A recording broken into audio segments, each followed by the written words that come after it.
Welcome to everybody. Hope all of you are keeping well by the grace of Almighty Allah. From Amar Khodiamar School, welcome to everybody. I will discuss about clause. Dear students, look at the board.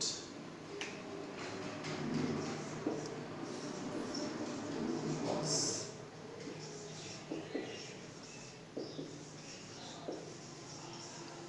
খণ্ডবাক্য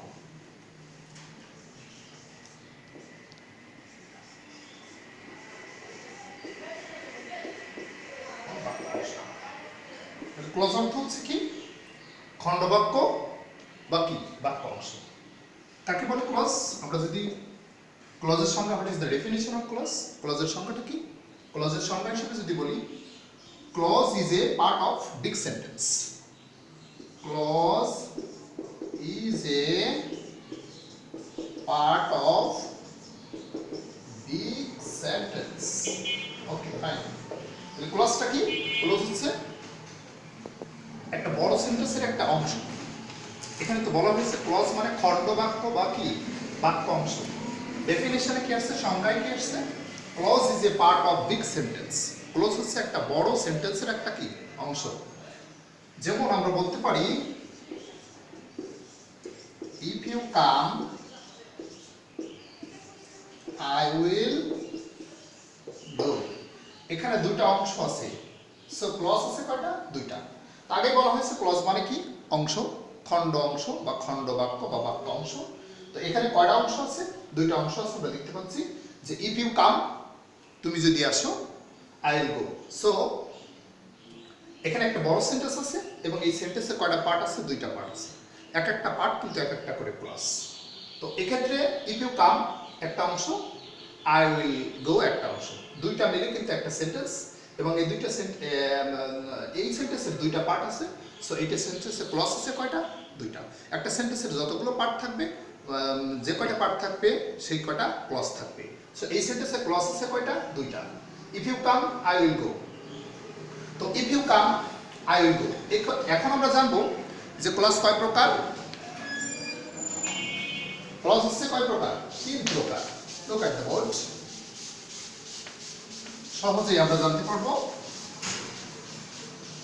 আরেকটা বিষয় কিন্তু আমাদের একটু মাথায় রাখতে হবে clause না জানলে কিন্তু আমাদের কমপ্লিটিং সেন্টেন্স আমরা কিন্তু করতে পারবো না ক্লজ না জানলে আমরা কিন্তু সিম্পল কমপ্লেক্স কম্পাউন্ড করতে পারবো না এজন্য we have to emphasise on clause আমাদের কিন্তু ক্লজের উপরে একটু গুরুত্ব দিতে হবে হ্যাঁ গুরুত্ব দিয়ে কিন্তু ক্লজটা শিখতে হবে আজকে যদি আমরা খুব একটু মজার সাথে ক্লজটা শিখতে পারবো যদি আমরা ক্লাসে একটু মনোযোগী হই লুক এট দ্য বোর্ড বোর্ডের দিকে আমরা একটু তাকাই যেমন ক্লজ কয় প্রকার বলেছিলাম তিন প্রকার নাম্বার 1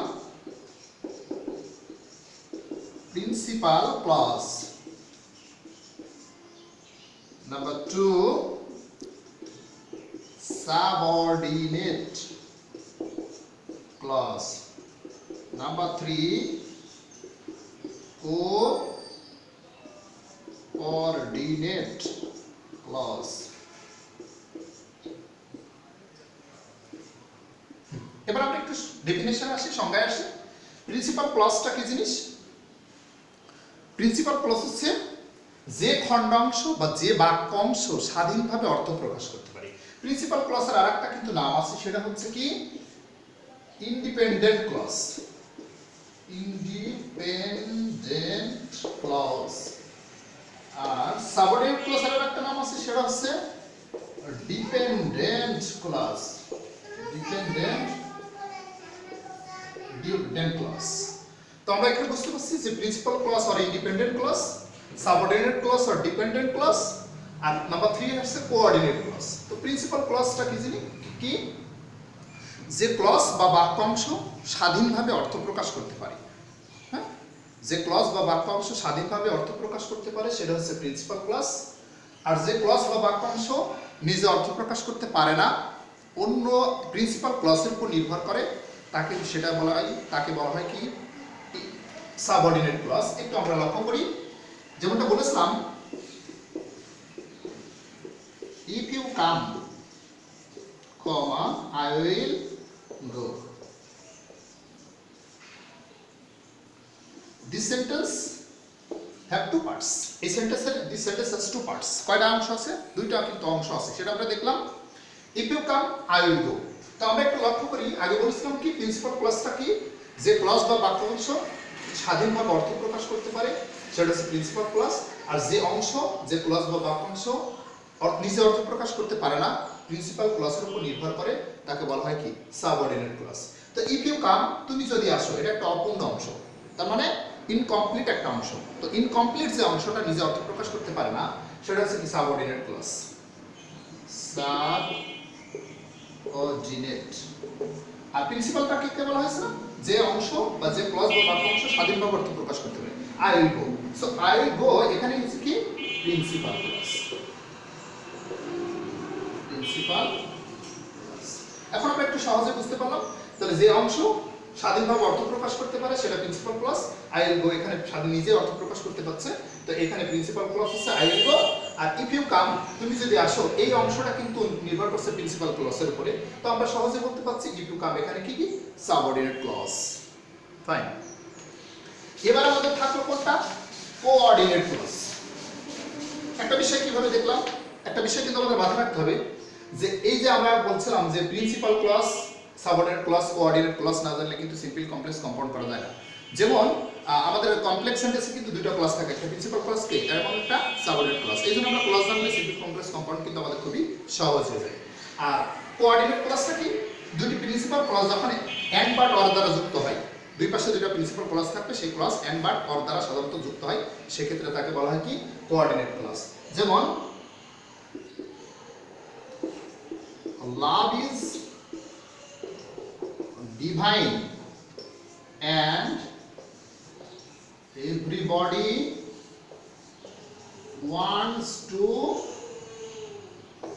love. Okay fine. দেখো এক্ষেত্রে লাভ ইজ ডিভাইন একটা প্রিন্সিপাল ক্লজ এবং এভরিবডি ওয়ান্টস টু লাভ এটা কিন্তু একটা প্রিন্সিপাল ক্লজ। তো দুইটা প্রিন্সিপাল ক্লজকে কিন্তু আমরা কম্বাইন করছি, কম্বাইন কি দিয়ে করেছি, এন্ড দিয়ে। সো আমরা বলছিলাম কি যে দুইটা প্রিন্সিপাল ক্লজ যখন কি দ্বারা যুক্ত হয়, এন্ড বাট অর দ্বারা যুক্ত করা যায়, তখন তার নাম হচ্ছে কি কোঅর্ডিনেট ক্লজ। Okay fine. এখন আমরা একটু আরেকটা বিষয় একটু খেয়াল করি, এই সাবঅর্ডিনেট ক্লজ কিন্তু আবার কয় প্রকার, তিন প্রকার।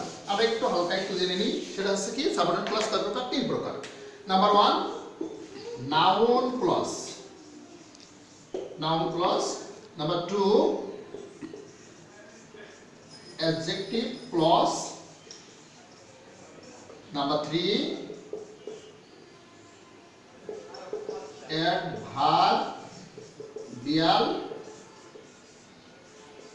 clause. সেটা কি হলো, তাহলে যে ক্লজ নাউনের মতো কাজ করে সেটা নাউন ক্লজ, যেটা অ্যাডজেক্টিভের মতো কাজ করে সেটা অ্যাডজেক্টিভ ক্লজ, এবং যেটা অ্যাডভার্বের মতো কাজ করে সেটাকে বলা হয় কি adverbial clause. So dear students, stay at home in the time of COVID-19. Take care of your health. Be careful. Thank you very much.